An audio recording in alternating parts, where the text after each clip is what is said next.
अस्सलामुअलैकुम। तो भाई आज की पोयम जो है वो बहुत इंपॉर्टेंट है और आज की पोयम है हमारी स्पीक जेंटली। तो स्पीक जेंटली पोयम ना सिर्फ बोर्ड के पेपर के लिए इम्पॉर्टेंट है बल्कि आपके फ्यूचर के लिए भी बहुत इंपॉर्टेंट है। मैं ऐसा क्यों कह रहा हूँ, एक शेर यहाँ पर मैं सुनाना चाहूँगा। क्या किसी ने खूब कहा है कि कुछ अल्फाज जो है वो दिल जीत लेते हैं, वरना बात तो यहाँ पर सभी कर लेते हैं। यानी कुछ लोगों को बात करने का सलीका आता है, तरीका आता है, तो वही तरीका वही सलीका कैसे किससे बात करनी है ये आप इस पोयम में पढ़ेंगे।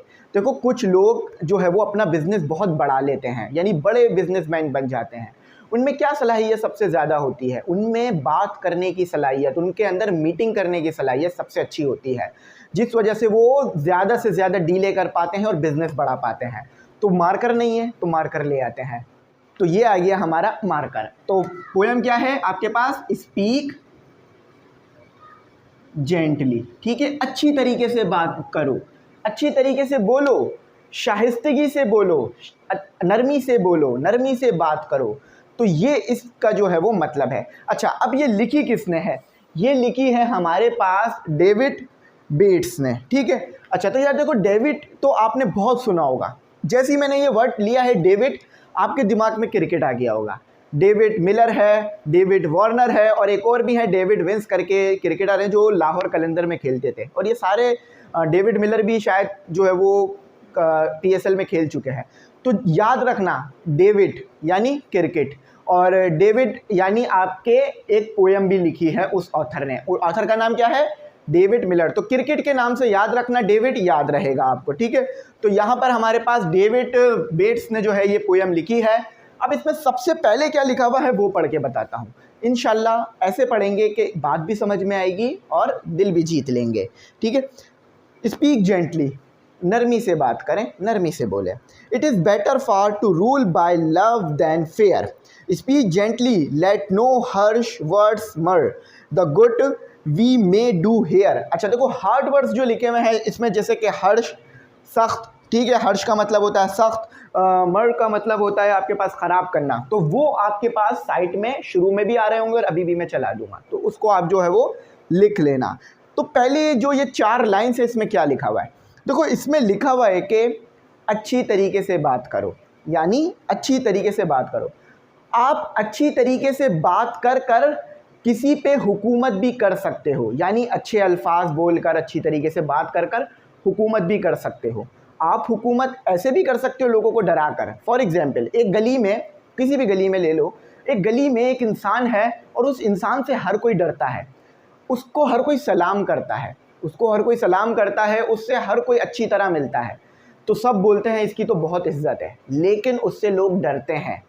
उसकी इज्जत नहीं कर रहे हैं, उससे डर रहे हैं कि वो तकलीफ़ पहुंचाएगा, नुकसान पहुंचा देगा, इसीलिए उससे अच्छी तरह बात कर रहे हैं, इसीलिए उससे अच्छी तरह मिल रहे हैं। इसी तरह से कोई भी इंसान है। अच्छा, इसी तरह एक और इंसान है उसी गली में, लेकिन उससे भी लोग बहुत अच्छी तरह मिलते हैं, उसकी इज्जत करते हैं, उसके पीठ पीछे भी उसकी तारीफ़ करते हैं। क्यों? क्योंकि वो अपने अल्फाजों से लोगों का दिल जीत चुका है।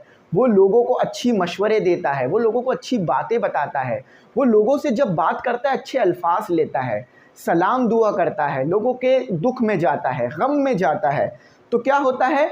उसकी भी इज्जत है और उसकी भी इज्जत है जिससे लोग डर रहे हैं। लेकिन हकीकत में जो इज्जत है वो उसकी है जिससे लोग इज्जत से मिल रहे हैं, जिसकी इज्जत कर रहे हैं। जिसने प्यार से लोगों का दिल जीता है उसकी असल इज्जत है, और जिसने लोगों से डरा कर हुकूमत कर रहा है उसकी कोई इज्जत नहीं है। बस उससे लोग वक्त ही डर रहे हैं, एक दिन वो डर भी ख़त्म हो जाएगा और उसकी हुकूमत। तो यहाँ पर यही बात लिखा हुआ है, the rule by love than fear. प्यार से हुकूमत करोगे ज़्यादा बेहतर है, डरा के हुकूमत करने में कोई मज़ा नहीं है। अच्छा, यहाँ पर आगे लिखा हुआ है कि तुम्हारे जो सख्त अल्फाजात हैं ना, वो क्या करते हैं, कभी कभार तुम्हारी एफर्ट्स को ख़त्म कर देते हैं। फॉर एग्जाम्पल, इसको बस मैं एक ही लाइन में समझाऊंगा। एक इंसान बहुत मेहनत करता है, लेकिन जब भी मिलता है उल्टे सीधे अल्फाज कहता है, तो लोग उसकी मेहनत की तारीफ़ नहीं करते हैं, बोलते हैं भाई ये मेहनत तो करता है लेकिन इसके बात करने का तरीका ही नहीं आता इसको। सुना होगा। तो तुम्हारी मेहनत, तुम्हारी एफर्ट्स, ये सब बेकार हो जाएंगी अगर तुम्हें अच्छे अल्फाज बोलने नहीं आते, यानी अच्छी तरह से बात। देखो, जब भी मैं बोल रहा हूँ ना अच्छे अल्फाज, तो ये कोई मैं ऐसी कोई बड़ी बात नहीं कर रहा हूँ। अच्छे अल्फाज, जैसे मैं आपसे बात कर रहा हूँ, ये मेरा गुमान है कि मैं आपसे अच्छी तरह बात करता हूँ, क्या पता मैं अच्छी तरह ना बात कर पा रहा हूँ, लेकिन मैं आपसे प्यार से बात करता हूँ, मैं कोशिश करता हूँ आपको मेरे अल्फाज अच्छे लगे, मैं आपको आप बुलाता हूँ, तू नहीं बुलाता, मैं आपको स्टूडेंट्स बुलाता हूँ, ओए करके नहीं बुलाता, मैं आप लोगों की इज़्ज़त करता हूँ। आप भी इस तरह ही बच्चों की इज़्ज़त करें, अपने जो है वो जूनियर्स की मैट्रिक में है तो सब तो जूनियर हैं अब आपके क्लासेस में, उनकी इज़्ज़त करें, उनसे अच्छी तरह बात करें, ठीक है। तो ये हो गया। अब चाइल्ड्स पर आ जाते हैं, यानी जो आपके स्कूल में आपके छोटी क्लासों में बच्चे हैं, उनसे आपने कैसे बिहेव करना है, अपने छोटे भाई बहनों से कैसे बिहेव करना है। स्पीक जेंटली, नरमी से बात करना, ठीक है भाई, उनसे भी।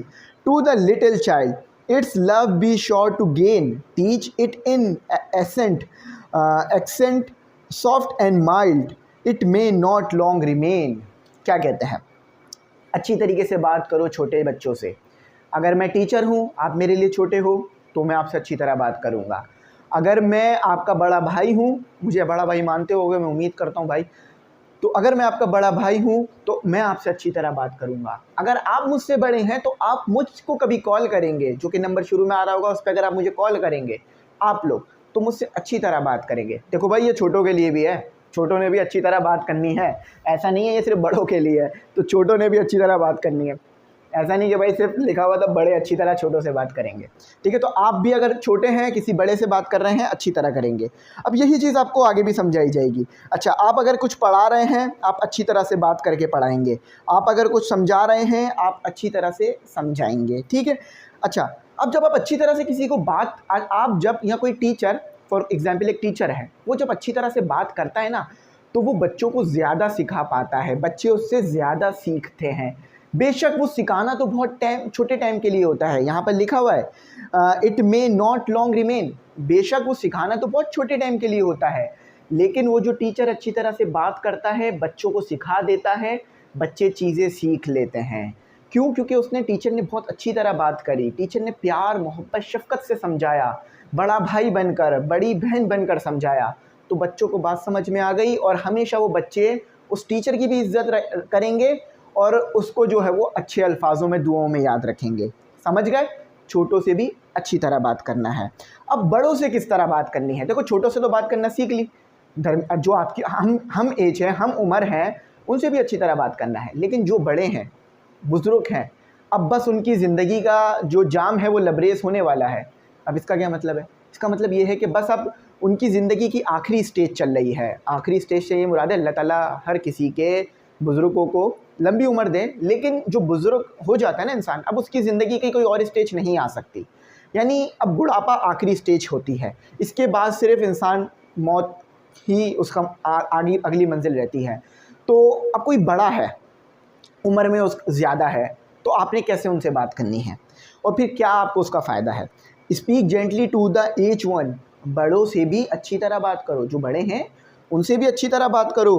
Grave not the care warm heart, अब उनका जो ज़िंदगी है, मैं इसको थोड़ा सा एक्सप्लेन कर देता हूँ क्योंकि ये थोड़ा हार्ट लिखा हुआ है। ग्रेव का मतलब होता है यहाँ पर गमगीन, तो अब उनका जो ज़िंदगी है उसमें गम ज़्यादा है। कैसे? यहाँ पे लिखा हुआ है whose sands of life are nearly run, कि अब उनकी ज़िंदगी जो है वो आखिरी वक्तों में है। यानी अब जो रेत थी मुट्ठी में, जो ज़िंदगी, ऐसे समझ लो कि ज़िंदगी में जब आए थे तो पूरी मुट्ठी में रेत थी, अब जब आखिरी वक्त आ गया है तो बस जब रेत के कुछ कतरे ही बचे हैं, रेत के कुछ ज़र्रात ही बचे हैं, रेत के कतरे नहीं होते, रेत के ज़र्रात होते हैं, रेत के कुछ ज़र्रात ही बचे हैं, तो बस अब वो ज़र्रात भी जाने वाले हैं, ज़िंदगी ख़त्म होने वाली है। तो उनसे भी तुमने अच्छी तरह बात करनी है, उन्हें भी इज़्ज़त देनी है, वो बड़े हैं तुम्हारे। क्यों? क्योंकि उनको गम ज़्यादा है, वो बीमारी भी बुढ़ापे में बहुत ज़्यादा रहती है, उनको जो है वो और गम है ज़िंदगी के, तो तुमने उनको और गम नहीं देना बुरी तरह से बात कर कर, तुमने उनको खुशी देनी है अच्छी तरह से बात कर कर। तो अच्छी तरह से बात करोगे, इंशाल्लाह करेंगे। मैंने भी अपनी नानी से, ये देखकर मुझे अपनी नानी याद आ गई, जिनका भी कुछ रिसेंट पहले इंतकाल हुआ है, लेकिन मैंने हमेशा उनसे अच्छी तरह से बात की। और उनके जाने के बाद एक ऐसा खला है जो मुझे लगता है कभी ज़िंदगी में मेरे पुर नहीं होगा। तो इससे पहले कि बहुत देर हो जाए, जैसे मेरे लिए बहुत देर हो गई कि अब मैं उनसे दोबारा बात नहीं कर सकता, अब मैं उनसे दोबारा मिल नहीं सकता। अगर अब मुझे उनसे मिलना है, बात करनी है, तो मुझे कब्रिस्तान जाना पड़ता है। लेकिन आप लोग खुश नसीब होंगे, आपके नानी, दादा, और जो है नाना ये ज़िंदा होंगे और बड़े लोग ज़िंदा होंगे, तो उनसे तरीके से बात करें, इज़्ज़त से बात करें, उनकी कदर करें, ठीक है। Let such in peace depart, और आप इतने अच्छे तरीके से बात करें, उनका दिल जीत के रखें कि जब वो यहाँ इस दुनिया से रुखसत हों तो आपके लिए अच्छे जो है वो जज्बात, अच्छे ख़यालात लेके रुखसत हों, और एक अमन वाली रुखसत हो उनके लिए। अमन वाला रुखसत होना क्या है, यहाँ लिखा हुआ है ना, पीस डिपार्ट, यानी जब वो यहाँ से जाएं तो वो आपसे अच्छी मेमोरी लेके जाएं इस दुनिया से। आप उनके साथ बदतमीज़ी ना करें, उनको इज़्ज़त दें, क्योंकि वो आपके बड़े हैं, उन्होंने ही आपके लिए मेहनत करी, तो फिर आपके पेरेंट्स को चीज़ें मिली, अब पेरेंट्स आपको चीज़ें दे रहे हैं, असल मेहनत उन्हीं की थी जो हमें मिली, ठीक है।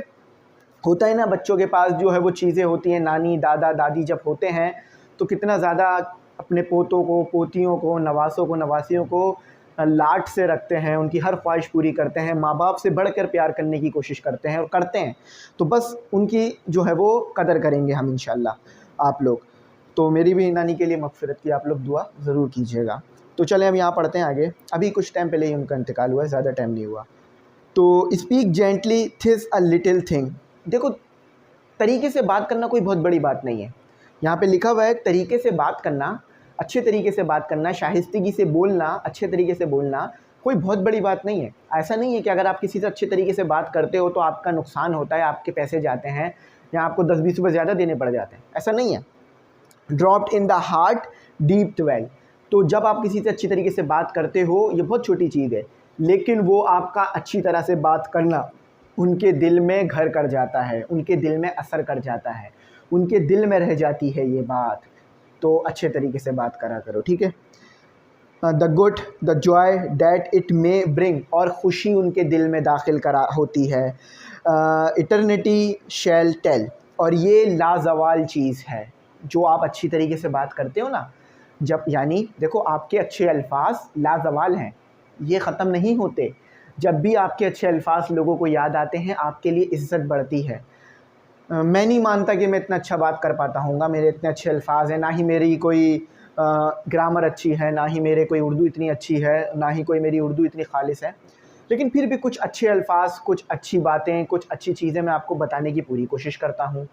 तो जब भी मैं आपको शायद कभी किसी रोड पे जाता हुआ मिलूँ, क्योंकि मैं एक कॉमन आदमी हूँ, कॉमन इंसान हूँ, ना मेरे पास जो है वो कोई, मैं अपने आप को इतना बड़ा नहीं समझता। अगर कभी मैं आपको किसी रोड पे से जाता हुआ दिखूँ, पैदल, बाइक पर, गाड़ी में, तो आप मेरे बारे में देखकर सोचेंगे कि ये सर पढ़ाते हैं, बहुत अच्छा पढ़ाते हैं और बहुत अच्छे इंसान हैं, अच्छी बातें करते हैं, अच्छी बात करता हूँ, है ना।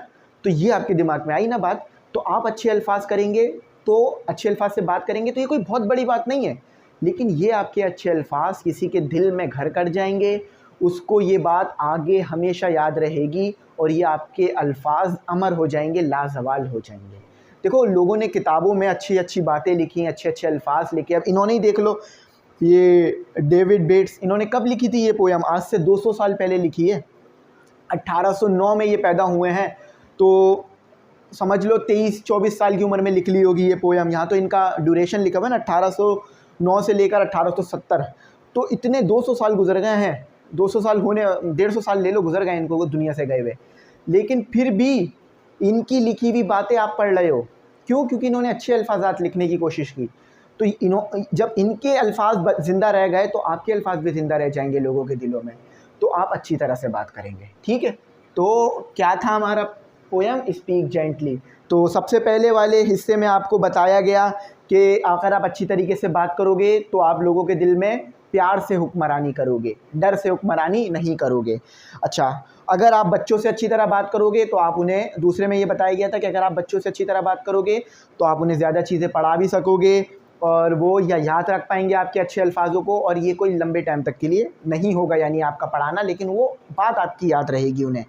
तीसरे में कहा गया, ये तीसरी जो लाइन्स थी 4, उसमें कहा गया कि आपका अच्छा तरीके से बात करना आपके बड़ों के साथ उनको खुशी देता है और उनके दिल में एक जो है वो खुशी होती है, और वो जब इस दुनिया से जाते हैं तो आपके लिए एक इज़्ज़त लेके जाते हैं, ठीक है। और आखिर में ये बताया गया कि अच्छी तरह से बात करना कोई बहुत बड़ी बात नहीं है, लेकिन आपका ये अच्छी तरह से बात करना लोगों के दिल में ज़िंदा रहता है, ये आपके लिए एक अमर अल्फाज हो जाते हैं, यानी आपके अल्फाज अमर हो जाते हैं।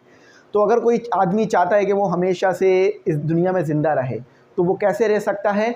अपने अच्छे अल्फाजों से, ठीक है।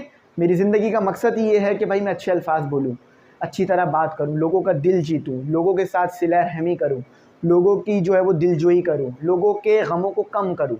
आप भी अपनी ज़िंदगी का मकसद बना लो। 15 मिनट लगे हैं, बात अच्छी समझ में आई होगी आपको। हो सकता है कि मुझसे कहीं गलती हो गई हो समझाने में, या कोई अल्फाज मेरे भी आपको बुरे लग गए हों, तो उसके लिए मैं माज़रत ख़्वाह हूँ। अच्छा, आप सबसे पहले मैंने क्या कहा था कि अगर आप अपने पेरेंट्स से कुछ लेना चाहते हो तो कैसे लोगे?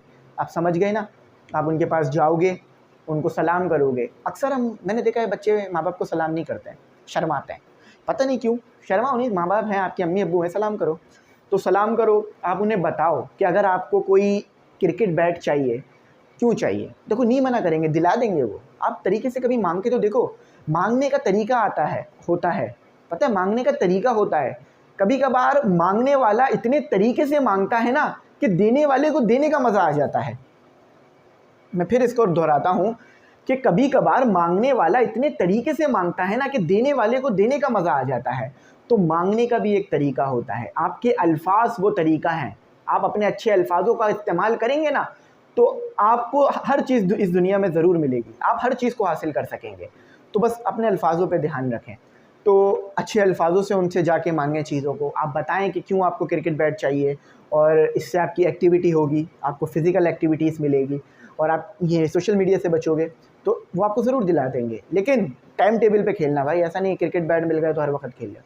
तो बस समझ गए ना बात? अच्छी तरीके से अपने पेरेंट्स से बात करें ताकि उन्हें समझ में आए। अक्सर मैंने देखा है बच्चों को कुछ नहीं मिलता ना तो वो रोने लग जाते हैं, शोर मचाने लग जाते हैं, जिससे पेरेंट्स भी ना क्या होता है, वो भी हेजिटेट हो जाते हैं, उन्हें भी ना बुरा लगने लगता है। अच्छी बात नहीं होती ना बार-बार तंग करना, बार-बार जो है किसी चीज़ की फ़रमाइश करना।